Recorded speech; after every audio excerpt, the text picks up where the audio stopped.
औज़ुबिल्लाहिमिनश्शैतानिर्रजीम बिस्मिल्लाहिर्रहमानिर्रहीम अस्सलाम वालेकुम। रब्बे ज़िदनी इल्मा। होप सो आप सब लोग ठीक होंगे और मेरे लेक्चर्स को एंजॉय कर रहे होंगे। आप लोग एंजॉयमेंट इस सेंस में कि आप लोगों को बायोलॉजी बहुत अच्छे तरीके से समझ आ रही होगी, क्योंकि मेरा मोटो ये है कि मैंने आप लोगों को वर्ड टू वर्ड पढ़ाना है और देन आपका कॉन्सेप्ट क्लियर करना है। मैं आपको एज अ क्लास की तरह नहीं पढ़ाती कि आप जस्ट टीचर आए लेक्चर दिया और बहुत सारे ऐसे बच्चे बैठे होते जिन्हें समझ नहीं आ रही होती। मेरा एम ये है कि मैं आप लोगों को पढ़ाऊँ और आप लोग उसके साथ साथ मुझसे सीखें और आपके कॉन्सेप्ट्स क्लियर हों, सो दैट आप फर्दर जब भी कभी भी फर्दर स्टडीज़ में जाएं, फर्दर एग्ज़ाम्स को अटेंड करें, आपके वो अच्छे मार्क्स आएँ। सो now let's begin with the topic that is the organ and organ system in plants. और इसके साथ साथ ही आज हम स्टडी करेंगे ऑर्गन सिस्टम इन ह्यूमंस। ठीक है, प्लांट्स एंड ह्यूमंस का आज हम स्टडी करेंगे। सो देखते हैं इस टॉपिक के अंदर क्या चीज़ें हैं। और बिफोर दिस इस टॉपिक के अंदर मैं आपको ये बता दूं कि जैसे टॉपिक एंड होगा उसके साथ ही इसके long question, short question, MCQs paper में किस तरह से कौन से क्वेश्चन आ सकते हैं वो साथ ही मैं अपलोड करूँगी। सो इस वीडियो को एंड तक आपने पूरा ज़रूर देखना है। So now let's begin with the topic. You know that organs are made up of two or more type of tissues organized to serve a particular function. आप जानते हैं कि हमारे organ दो और दो से ज़्यादा टिश्यू से मिलकर बने होते हैं, so that it could perform a specific function. Organs which perform related functions work together and make an organ system. The following are the example of organs system in plants. यहाँ पे system के spelling गलत हैं, सो यहाँ से correct कर लीजिएगा। Organ in plants, और प्लांट्स में कौन कौन से ऑर्गन्स होते हैं that are helpful in maintaining the plant, जो प्लांट को पूरे के पूरे ग्रो करने में हेल्पफुल होते हैं, उसकी इम्प्रूवमेंट में बेहतर होते हैं। इसमें आता है हमारे पास roots, stems, leaves and flowers. ठीक है, रूट्स हैं, रूट्स क्या करती हैं? Roots are usually found underground, anchor the plant in the soil and absorb water and essential minerals from the soil. Roots जो हैं वो ज़मीन के अंदर प्रेजेंट होती हैं, एंकर करती हैं प्लांट को, होल्ड करके रखती हैं सॉइल के अंदर, और जब हम पानी देते हैं वहीं से जो है रूट्स पानी को, मिनरल्स को सॉइल से एब्जॉर्ब करके प्लांट्स के अपर पार्ट तक लेकर जाती हैं। ठीक है, आपने देखा है कि प्लांट है, इसकी रूट्स अंदर प्रेजेंट हैं, हमने यहाँ से पानी दिया, वाटर, हमने यहाँ से उसको पानी दिया और पानी और मिनरल्स एब्जॉर्ब होकर प्लांट के अपर पार्ट्स की तरफ मूव करते हैं। सो जो रिस्पॉन्सिबल होता है मूवमेंट करवाने में, that is the root. Root anchor the plants in the soil and absorb water and essential minerals from the soil. Root also stores nutrients that plant uses for their growth. ठीक है, roots के अंदर वो तमाम nutrients भी store होती हैं जो प्लांट को ग्रो करवाने में हेल्पफुल होती हैं। नेक्स्ट है हमारे पास stems. Stems support leaves, flowers and fruit. Stem contain vascular tissues, xylem and phloem that facilitate the movement of water, minerals and nutrients between root and leaves. ठीक है, स्टेम जो है आपको पता है सपोर्ट करता है और यहीं से आउटग्रोथ्स होती हैं लीव्स की, फ्लावर्स की एंड फ्रूट्स की। स्टेम्स के अंदर वास्कुलर टिश्यू प्रेजेंट होते हैं in the form of bundles, जो बंडल्स इनको हम कहते हैं xylem and phloem, that facilitate the movement of water, minerals and nutrients between roots and leaves. Then अगर हम लीव्स को देखें, leaves are the primary site for photosynthesis. Photo means light and synthesis meanings to manufacture. So photosynthesis का आपको पता है, it is a process जिसके अंदर लीव्स जो हैं फूड को प्रिपेयर करते हैं in the presence of sunlight and transpiration. Transpiration भी एक न्यू टर्म है, आपको पता होनी चाहिए ट्रांसपायरेशन क्या होती है. Transpiration in the leaf is the loss of water vapour through small pores called stomata. Transpiration क्या होता है? लीव्स के ऊपर छोटे छोटे पानी के कतरे आते हैं और वो कतरे हवा में एवापोरेट होते हैं through small pores called stomata. इस प्रोसेस को हम लोग कहते हैं transpiration. Flower is a reproductive part of the plant. It plays a crucial role in plant sexual reproduction. Flower जो है इसका रिप्रोडक्टिव पार्ट है. फ्लावर के अंदर ही मेल फीमेल पार्ट्स प्रेजेंट होते हैं जहाँ से जो है इनकी सेक्शुअल रिप्रोडक्शन, इनकी ग्रोथ स्टार्ट होती है. Leaf as an organ. Leaf किस तरह से अब एक ऑर्गन है. In plants leaf is complex organ made up of various related tissues. The major tissues that form a leaf are. Plant में जो है लीफ इसका एक बहुत कॉम्प्लेक्स ऑर्गन है और वेरियस टिश्यूज़ से मिलकर बना होता है। कौन कौन सा टिश्यू से बना होता है? That is epidermal tissue, mesophyll tissue, palisade tissue, spongy tissue, vascular tissue, and this is the structure of leaf. ये लीफ के तमाम स्ट्रक्चर हैं। इस लीफ को देखकर आप अल्लाह ताला की कुदरत को देख सकते हैं कि कैसे एक अल्लाह ताला ने इतने पतले से लीफ के अंदर, कितना पतला सा पत्ता होता है और उस पत्ते के अंदर अल्लाह ताला ने कितने कॉम्प्लेक्स स्ट्रक्चर्स को बनाया है। सुबहान अल्लाह। इसको देख के अल्लाह ताला की शान नज़र आती है कि वो हर चीज़ को हर तरह से बनाने में कादिर है। सबसे पहले अगर हम लीफ के स्ट्रक्चर को देखें तो आपको इसमें नज़र आ रहा है क्यूटिकल, देन इसके अपर पार्ट में है इसका अपर एपिडर्मिस, पैलिसेड, मीज़ोफिल जो फिंगर लाइक प्रोजेक्शंस होते हैं, फिर स्पॉन्जी मीज़ोफिल्स आते हैं, ये इरेगुलर इन शेप होते हैं, देन उसके जाइलम है, फिर फ्लोएम है, एंड देन लोअर एपिडर्मिस, और ये स्टोमेटा हैं जो ओपनिंग पोर्स होती हैं जहाँ से वो गैशियस एक्सचेंज होता है, वाटर लॉस होता है, और स्टोमेटा को ओपन एंड क्लोज करने के लिए गार्ड सेल्स बने हुए हैं। ये आप देख सकते हैं कि this is the complete internal structure of leaf. सुभान अल्लाह, कैसे खूबसूरत तरीके से, कितने खूबसूरत से अल्लाह ताला ने पत्तों को बनाया है। अब हम देखते हैं कि एपिडर्मल टिश्यू क्या करता है। Epidermal tissue, the outer most layer of leaf is made up of epidermal tissue. Leaf का सबसे बाहर वाला जो हिस्सा है उसको हम लोग कहते हैं एपिडर्मल टिश्यू से वो मिलकर बना हुआ है, उसको हम एपिडर्मिस भी कहते हैं। The upper epidermis is usually covered by a vaccine cuticle which reduces water loss and provides protection. आपने अक्सर देखा है कि लीफ का जो ऊपर वाला हिस्सा होता है वो थोड़ा स्मूथ होता है, जबकि नीचे वाला हिस्सा थोड़ा रफ़ होता है। जो अपर पार्ट होता है उसके ऊपर लाइट सी वैक्स होती है, मतलब नेचर ने उसको वैक्सी मटेरियल में बनाया, उसका क्यूटिकल उसका कवर वैक्सी होता है जो वाटर लॉस को कंट्रोल करता है। The lower epidermis also contain guard cells. Between two guard cells there is a tiny pore called stoma, tiny pore called stoma, plural stomata. अगर एक पोर होगा तो उसे हम लोग कहेंगे स्टोमा, और अगर ज़्यादा होंगे तो उसको हम लोग कहेंगे स्टोमेटा।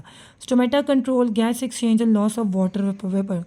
आपने इस पिक्चर में देखा, दिस इज़ द क्यूटिकल, ये अपर एपिडर्मिस है, मतलब ये लीफ का ऊपर वाला हिस्सा है, ये वैक्सी होता है, ये क्यूटिकल है, और ये लीफ का लोअर हिस्सा है, मतलब जब हम पत्ते को उल्टा करते हैं, ठीक है। और इसके लोअर एपिडर्मिस है। लोअर एपिडर्मिस के अंदर यहाँ पर आप देख सकते हैं कि ये दो इसके गार्ड सेल्स हैं, और ये इसकी ओपनिंग पोर है which is known as stoma. जब हम ज़्यादा सारे ओपनिंग पोर्स को कंसिडर करेंगे then that will be known as stomata. Next हमारे पास आता है mesophyll tissue. This tissue is present between the upper and lower epidermis. It contains cells which are rich in chloroplast. It is the site of photosynthesis. There are two types of mesophyll cells in leaf. ठीक है, अब ये जो tissue, ये mesophyll cell है, ये अपर and lower epidermis के बीच में प्रेजेंट होता है, और ये रिच किस में होता है? क्लोरोप्लास्ट में। This is very important. आप यहाँ पर एक स्टार मार्क कर लें इसके साथ कि mesophyll सेल के अंदर क्लोरोप्लास्ट प्रेजेंट होता है, और यहीं पर फोटोसिंथेसिस का प्रोसेस होता है। लीफ के अंदर दो तरह के मीज़ोफिल टिश्यूज़ पाए जाते हैं, palisade mesophyll and spongy mesophyll. अब हम देखते हैं पैलिसेड मीज़ोफिल क्या होता है। It is located just beneath the upper epidermis. It consist of tightly packed elongated cells. इसके जो सेल्स होते हैं दे आर लाइक दिस, ये लंबे लंबे होते हैं, like that of fingers. Let's see in the picture, ये आप देख सकते हैं, ये इस तरह से लॉन्गिट्यूडनल सेल्स हैं, ये आप देखें इस तरह से, they are finger like projections होती हैं पैलिसेड मीज़ोफिल की। Then spongy mesophyll, it is present below palisade mesophyll. It is composed of loosely arranged cells with air spaces between them. These air spaces facilitate the diffusion of gases throughout the leaf. अब ये किस तरह से होते हैं spongy मीज़ोफिल्स? ये जो हैं लूजली अरेंज सेल्स हैं, मतलब एक सेल यहाँ है, एक यहाँ है, एक यहाँ है, एक यहाँ है, इस तरह से जो है ये लूजली अरेंज सेल हैं, और इनके बीच में एयर स्पेसेस प्रेजेंट होती हैं। एयर स्पेसेस क्या करती हैं? इनके थ्रू गैसियस एक्सचेंज होता है। अच्छा जी, नेक्स्ट है हमारे पास vascular tissue. This tissue is located in the midrib on veins of the leaf.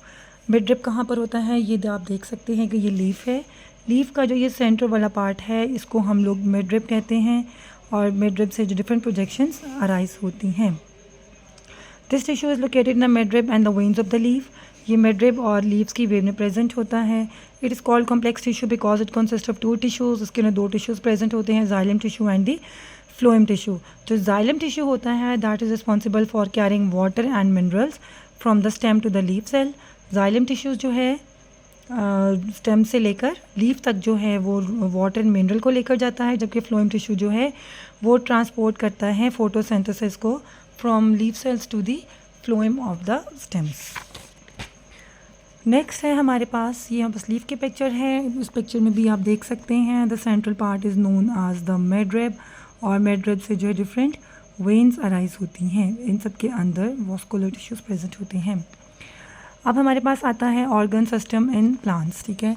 N organ system consist of organs work together to perform essential function. Organ system में ये होता है कि डिफरेंट ऑर्गन्स होते हैं जो इकट्ठे काम करते हैं, और इकट्ठे काम करने के बाद वो एक स्पेसिफिक फंक्शन परफॉर्म करते हैं। एनिमल्स की तरह ये प्लांट्स जो हैं स्टेशनरी ऑर्गेनिजम्स हैं। क्या मैं देखा है ट्री जो जहाँ पर लगा होता है वहीं पर रहता है, that do not move like a human being. So their organ systems are less complex. चूँकि ये स्टेशनरी ऑर्गेनिजम्स हैं, इधर उधर मूव नहीं करते, सो इनके जो सिस्टम्स हैं लेस कॉम्प्लेक्स हैं। Plants have 2 main organ system, that is the root system and the shoot system. Plant के अंदर जस्ट 2 सिस्टम्स काम करते हैं, जो उनका है root system and the shoot system. Root system में क्या होता है, root system consist of roots which anchor the plants in the soil. Roots also absorb water and salts needed from soil and in some cases store food, ठीक है।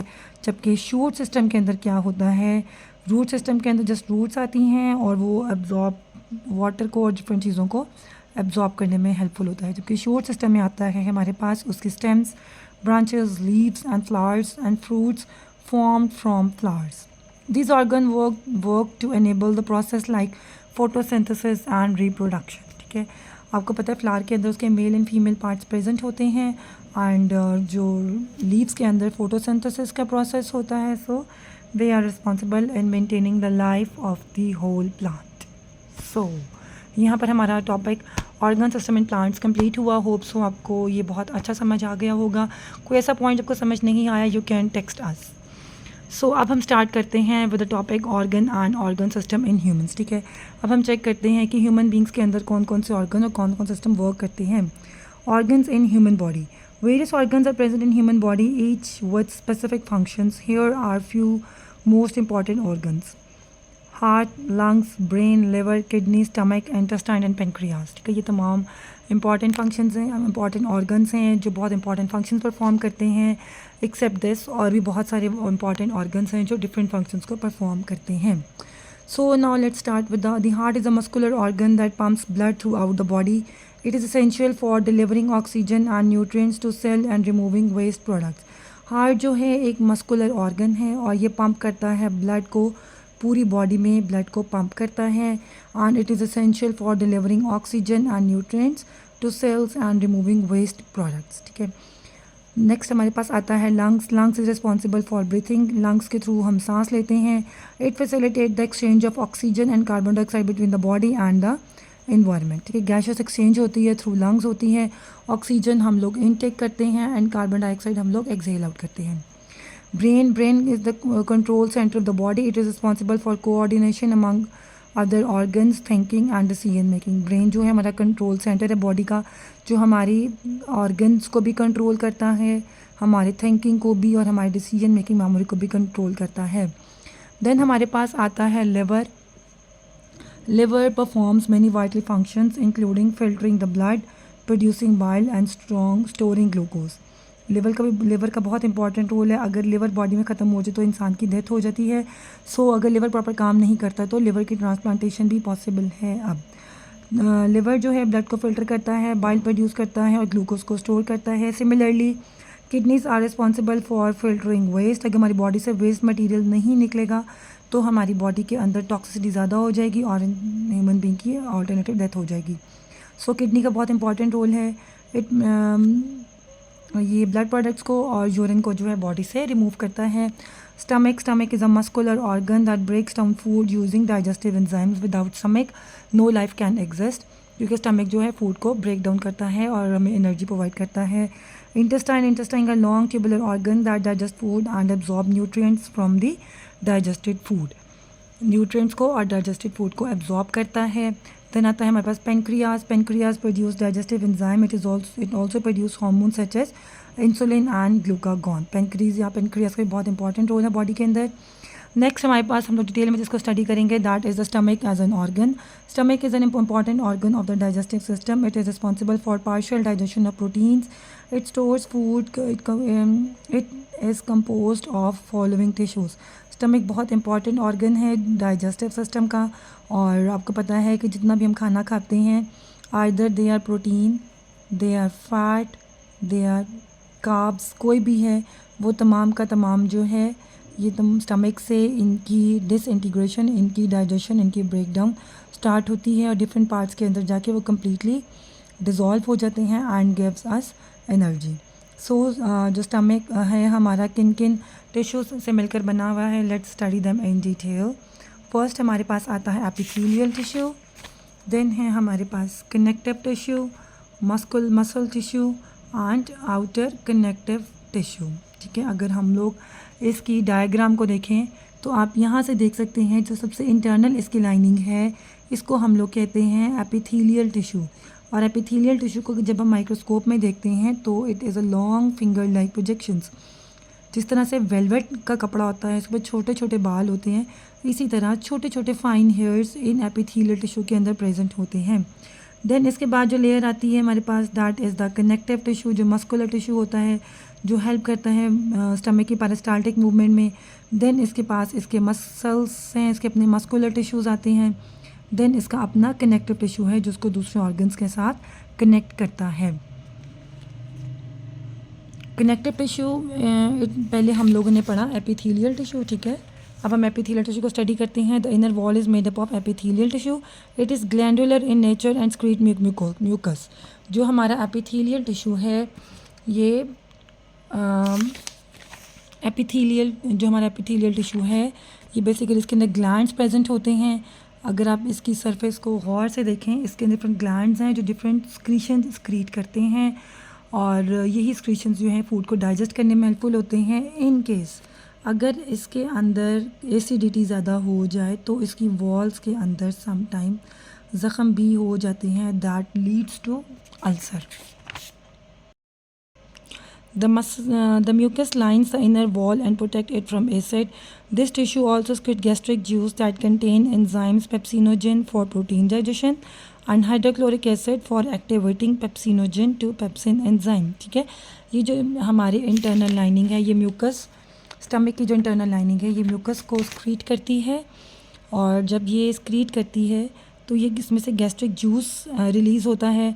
Gastric juice के अंदर जो है एक एंजाइम है that is known as pepsinogen. Pepsinogen जो है जब वो रिलीज़ होता है तो हमारी जितनी प्रोटीन वाली फूड है, जितनी गोश्त वाली डाइट है उसको वो डाइजेस्ट करता है.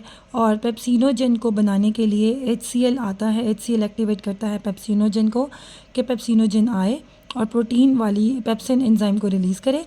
और पेप्सिन एंजाइम रिलीज़ होने के बाद जितनी प्रोटीन वाली डाइट है उसको वह ब्रेक करना शुरू करे. मतलब जितनी भी गोश्त हम लोग लेते हैं, गोश्त की फॉर्म लेते हैं, दालें जो प्रोटीन्स की फॉर्म में प्रेजेंट है जो लेते हैं उसके लिए HCl एक्टिवेट करता है पेप्सिनोजन टू पेप्सिन एंजाइम और फिर उनकी डिसइंटीग्रेशन स्टार्ट होती है. नेक्स्ट हमारे पास है connective tissue. It lies beneath the epithelial tissue. Connective tissue जो है वो एपिथेलियल टिश्यू के नीचे प्रेजेंट होता है. It provide structural support and contain blood vessels, nerves and lymphatics. इसके अंदर जो है ब्लड वेजल्स, नर्व्स और लिम्फेटिक ड्रेनेज प्रेजेंट होती है. Muscle tissue, there are 3 layer of smooth muscles. Stomach के अंदर मस्कुलर टिश्यू जो प्रेजेंट है उसके अंदर स्मूथ मसल्स ही प्रेजेंट हैं. The outer longitudinal layer, the middle circular layer and the inner oblique layer.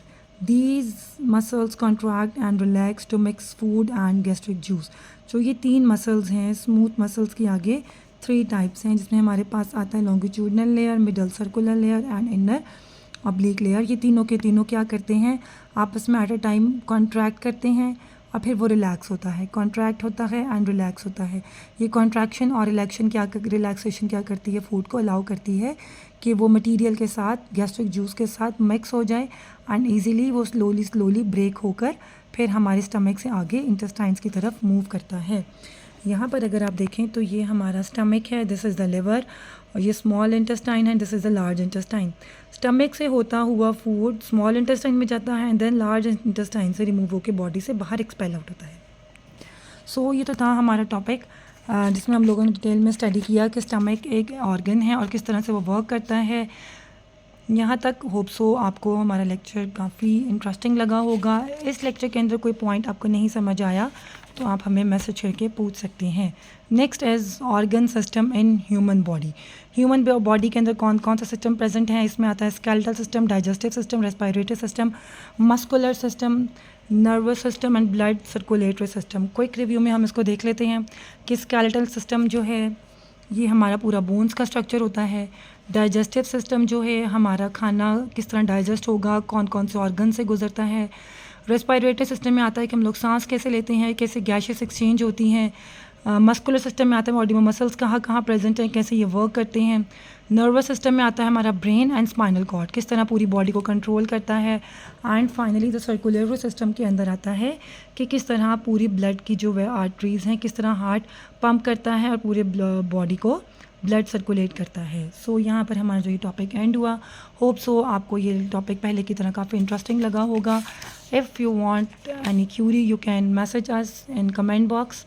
Thank you so much for watching my video. Do share, like and subscribe my channel. Take care. Allah Hafiz.